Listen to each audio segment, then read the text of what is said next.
Okey, ini SIM card istiawa. Dia boleh tambah pendapatan. Okey. Ah, SIM card istiawa dia pakai line U-Mobile. Okey, satu SIM card RM10 dalam ada 5 GB data, 30 minit dan 50 sen kredit. Ini istiawa dia pakai line U-Mobile. U-Mobile sekarang dipilih oleh kerajaan Malaysia buat satu rangkaian 5G kedua. Sendiri punya tiang. Okey, sendiri punya tower.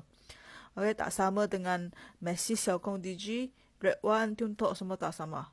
Yang saya sebut tadi itu telco semua pakai Digital National Berhad punya DNB. U-Mobile pakai sendiri punya U-Mobile. Okey. Uh, SIM card ini dia ada wallet sendiri macam Touch and Go. Okey. Bila kami pakai wallet dia pergi tempat-tempat macam Maiding, Lotus, Petron, tempat ada duit now, pergi sana berbelanja dapat cashback. Okey, kedua dia servis yang dia ada prepaid sekarang. Nanti ada eSIM, ada postpaid, ada phone bundle, kiriman one, pinjaman one.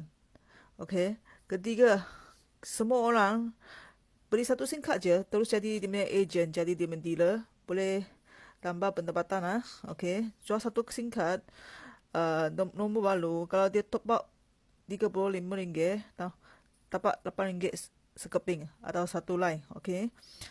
Kalau customer itu dia kekalkan nombor lama dan dia top up RM35, dapat RM13. Ini insentif pendaftaran. Okey, satu kali je. First one, bulan pertama saja. Okey. Lepas tu dia ada insentif top up commission. Setiap kali, setiap bulan mereka bayar, mereka top up, keluarga top up, kami dapat commission. Okey.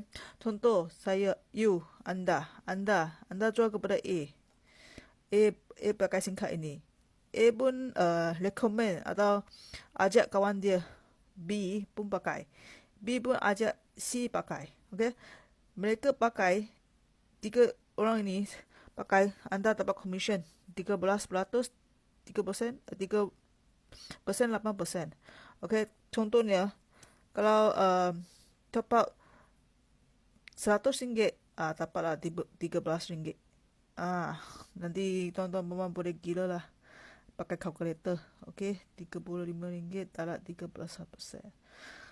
Kalau mereka pakai SIM card ini 5 tahun, anda dapat 5 tahun. Sekian, terima kasih. Ini dia punya contoh data plan sekarang. Okey, RM30. Nanti saya kenalkan dalam video seterusnya. Terima kasih.